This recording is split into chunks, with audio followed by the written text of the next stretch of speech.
এবার আসুন আরেকটি গুরুত্বপূর্ণ টুল নিয়ে কাজ করা যাক, যেটি হচ্ছে আমাদের ক্লোন স্ট্যাম্প টুল। ক্লোন স্ট্যাম্প টুল অনেক প্রয়োজনীয়। যে কোনো একটি অংশকে আপনি এখান থেকে ক্লোন স্ট্যাম্প সিলেক্ট করার পর অল্টার চেপে আপনি এখান থেকে স্যাম্পল নেবেন, এবং আমরা আগেই বলেছিলাম যে এখানে ঠিক যেমন হিলিং ব্রাশ টুল, তবে হিলিং ব্রাশ টুল কিছুটা অটোমেটিক স্যাম্পল করে নেয়, এখানে টোটালি আপনার ক্লোন করে নেবে।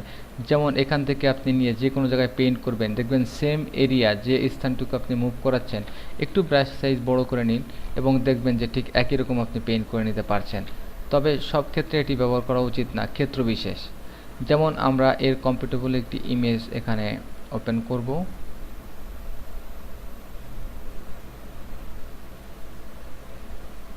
তো আমরা এখান থেকে আমরা এখান থেকে এই ইমেজটি ওপেন করি। ওপেন করার পর দেখি এটি কিভাবে কাজ করে।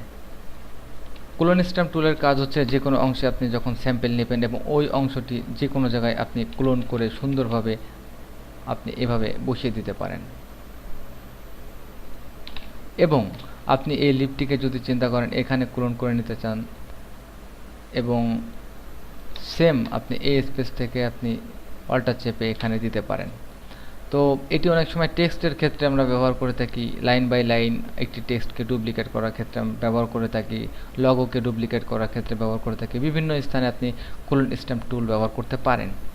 তবে অনেক ক্ষেত্রে আমরা ব্যবহার করি রিটাচের জন্য। যেমন আপনি এখানে হয়তো খেয়াল করে দেখবেন যে আপনার চোখের নিচে প্রত্যেকটি ফটোগ্রাফিতে একটি প্রবলেম হয়, যেটি আপনার কালো একটি আবরণ চলে আসে, এবং এটি রিমুভ করার ক্ষেত্রে আপনি এখান থেকে অল্টার দিয়ে এখান থেকে স্যাম্পল করে নিতে পারেন। তবে এটি অনেক আগলি এডিটিং।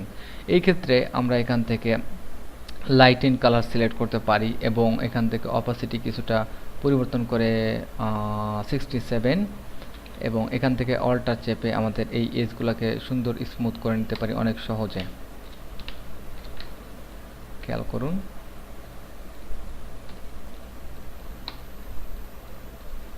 ওকে, এই যে স্বাভাবিক পরিবর্তনটি এনেছেন এবং এটি অনেক ন্যাচারাল, খেয়াল করুন। ক্লোন স্ট্যাম্প টুল দিয়ে অনেক সহজে এটি রিমুভ করা যায়। পূর্বের নিয়মে আমরা এখানে ব্লেন্ডিং মোড এবং ব্রাশ প্রিসেট দেখতে পাচ্ছি, ব্রাশের যে কাজগুলো এটি ঠিক সেরকমই, কিন্তু ব্রাশে কোনো স্যাম্পল নেওয়া লাগে না, যে কোনো জায়গায় পেইন্ট করা যায়, কিন্তু এটি স্যাম্পল নিয়ে পেইন্ট করতে হবে। ফ্লিউ অপশন আগেই বুঝিয়েছি, এবং এখানে আমরা এয়ার ব্রাশ দেখতে পাচ্ছি, এবং সাথে আমরা এখানে দেখতে পাচ্ছি যে আমরা ইচ্ছা করলে এটিকেও আমরা অ্যাডজাস্টমেন্ট লেয়ারকে ইগনোর করতে পারি। সাথে আপনি আপনার প্রেশার সেন্সিটিভিটি সাইজ এবং এখানে প্রেশার সেন্সিটিভিটি আপনার অপাসিটি আপনি দুটি সিলেক্ট করতে পারেন। সো আমাদের নেক্সট আরেকটি রয়েছে প্যাটার্ন স্ট্যাম্প টুল। এটি আমি খুব বেশি ব্যবহার করি না। যদি আপনি প্যাটার্ন করতে চান তখন আর অল্টার চাপার কোনো দরকার নেই।